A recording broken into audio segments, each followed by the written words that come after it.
Hi guys, it's Sophie. So I asked in my last video, my November book haul, whether or not you guys would be interested in seeing a TBR for Non-Fiction November. And you said yes, so I thought that I would just show you what I am planning on reading at some stage in November. Not sure which order it's going to be in yet, and it sort of depends. I might pick up some fiction here and there, but I'm going to try and get to these non-fiction books. The first one I can already tick off, it's Grunt by Roach. I sat down and read this in 2 sittings yesterday. It's a lot of fun, we'll talk about more in the wrap up. And the next one I made a little tippy-toe start into last night, and that is Against Everything by Mark Grief. It's a collection of essays about sort of things in our modern times. I just read the one about exercise, which I found quite funny. I'm quite enjoying the sort of slightly academic style, but really not unapproachable. It's quite fun. And I'm reading one at the minute that's really weird. It's talking about the sexuality of young children and about how much of that is genuine attraction and how much of that is attraction to the appeal of youth. But it's a little bit weird. It's a little bit like he starts it with saying sort of, is Lolita sexy, which is just weird. So we'll see how we go with this one. But it's certainly sort of making me think, I suppose. And the next one is kind of a charity worker's memoir slash sort of alternate travel book, and that is The World Is Elsewhere by McIvor. He had quite a senior position with Save the Children, and this book particularly is talking about his experiences in Cuba. I've had this one for a little while. It was sent to me by Sandstone Press, and I'm really looking forward to getting into it, so I think this might be my next one after Against Everything. Then I wanted to have a little bit of a challenge in there. I bought these two a while ago and I want to read one of the pair. One is Noam Chomsky's Failed States and one is The Shock Doctrine by Naomi Klein. Both are sort of talking about war and America and politics and sort of the West and the power they have.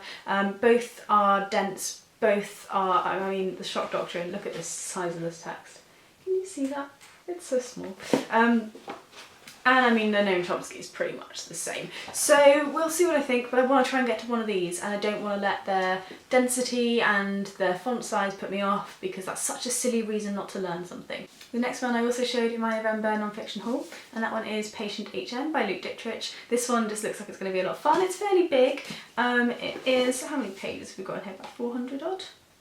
Yeah, 439. But this is a sort of exploration of early psychiatry, talking about memory, talking about the way in which we treat sort of neurological conditions, and also about, I believe, about patient HM sort of life as well. Really looking forward to getting into this one, and I'm going to save this, I think, as a reward for when I finish either the Noam Chomsky or the Naomi Klein. And then the last one that I really want to get to soon is one I've had on my shelf for a really long time and I want to read before the end of the year. This is one I picked up for work. It's called What Works by Bohnet. It's talking about gender equality and gender design.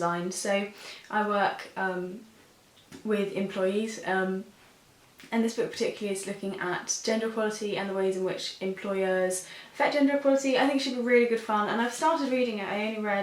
I've literally read like the first chapter, but I really want to get back into it, and I think this should hopefully spur me to finish that one off. Now, last month I redecorated half of my living room, and this month I'm going to be decorating the other half. I'm going to start when I finish filming today, yay, but I will get it done.